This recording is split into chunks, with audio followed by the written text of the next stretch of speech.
Assalamualaikum warahmatullahi wabarakatuh. Perkenalkan, nama saya Dedi Praga dari 11 BTKJ akan mempresentasikan tugas PPKN.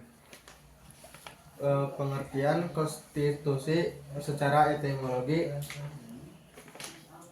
Kata konstitusi berasal dari bahasa Prancis, yaitu constituer, yang berarti membentuk, menyusun atau menyatakan suatu negara.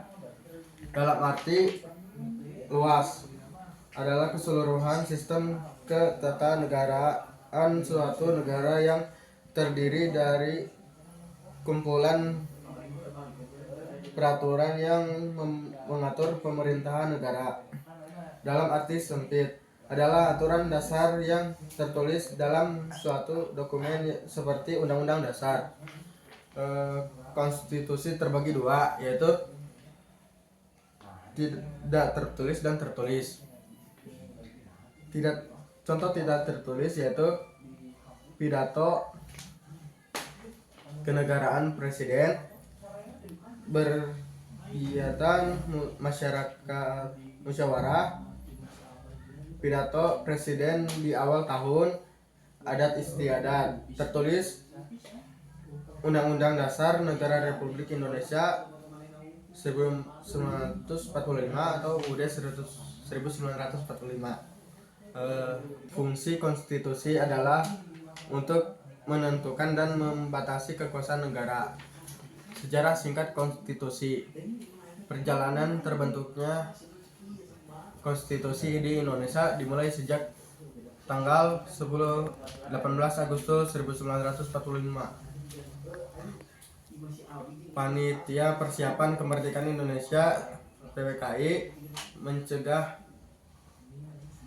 menegaskan revolusi Ground Wheel atau naskah yang kemudian dinamakan UUD 1945. Konstitusi Indonesia dimulai dari pembentukan UUD NKRI tahun 1945 yang berlaku pada 18 Agustus 1945 hingga 27 Desember 1949. Selanjutnya, Konstitusi RIS berlaku dari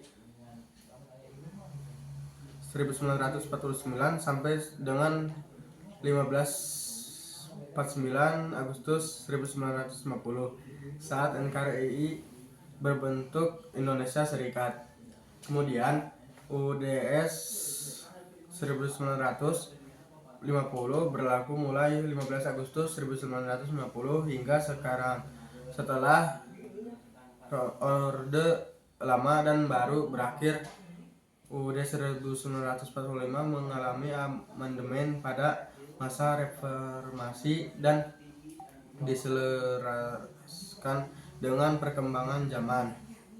Pandangan Supomo tentang pentingnya konstitusi adalah memahami sebuah proses undang-undang dasar sehingga segala pembicaraan dengan UUD 1945 akan menjadi material bahan historis dan bahan interpretasi untuk menerangkan makna dan maksud dari UUD itu sendiri. Sekian dari saya. Maaf bila ada kesalahan. Wassalamualaikum warahmatullahi wabarakatuh.